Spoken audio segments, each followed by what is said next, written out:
श्री शिवाय नमस्तुभ्यम। हम सबको पता है कि 13 फरवरी को फाल्गुन मास का जो पहला गुरुवार है वो आ गया है। तो अगर आप लोगों के घर में पैसों को लेकर के दिक्कत है, मतलब कहने का मतलब ये है कि आपके घर में माता लक्ष्मी का निवास नहीं है, तो आप सबको तुलसी माता के जड़ में एक छोटा सा चीज डाल देना है, जिससे साल भर माँ लक्ष्मी की आपके घर में कोई कमी नहीं रहेगी।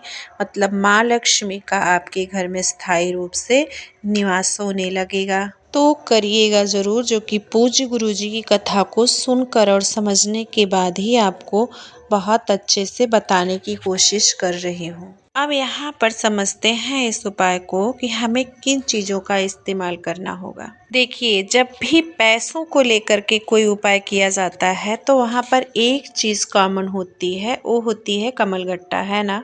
इस उपाय को करने के लिए आपको क्या करना है, मात्र एक कमलगट्टा लेना है, इससे ज़्यादा नहीं लेना है। ध्यान रखिएगा, कमलगट्टा ये भी नहीं ज़रूरी कि नया लेना है। जो कमलगट्टा आप अपने अलमारी में, तिजोरी में रखे हों, आप उसका इस्तेमाल कर सकते हैं।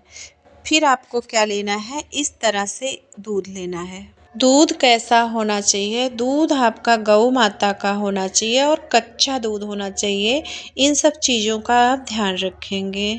फिर आपको क्या करना है, जो दूध आपने लिया है उसमें आपको एक चुटकी हल्दी डाल देना है। आपने हल्दी डाल दिया।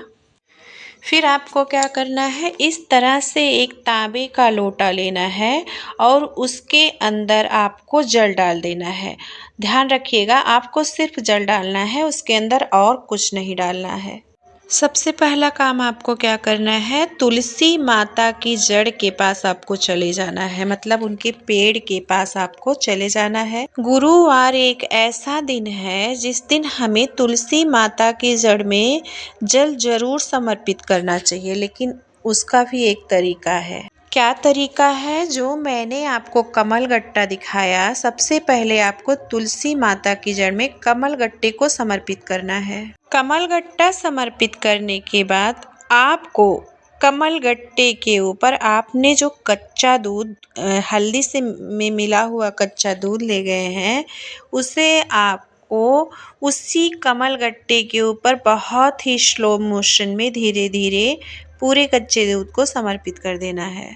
तीसरा काम आपको क्या करना है, आप जो 1 लोटा जल लेकर के गए हैं, उस जल को आपको तुलसी माता की जड़ में ओम नमो भगवते वासुदेवाय मंत्र का स्मरण करते हुए पूरे जल को आपको समर्पित कर देना है। इस मंत्र का स्मरण करते हुए आप संपूर्ण जल को तुलसी माता की जड़ में समर्पित कर देंगे। उसके बाद आपको तुलसी माता की 7 परिक्रमा करनी है।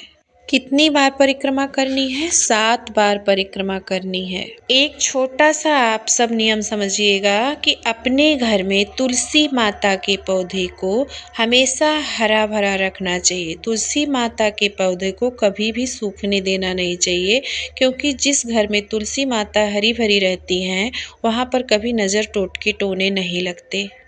तो उम्मीद करती हूँ आप सबको यह उपाय समझ में ज़रूर आ गया होगा। आप सब इस उपाय को करिएगा ज़रूर। मिलती हूँ आप लोगों से कल एक नए वीडियो में। तब तक के लिए श्री शिवाय नमस्तुभ्यम। आपका दिन शुभ हो।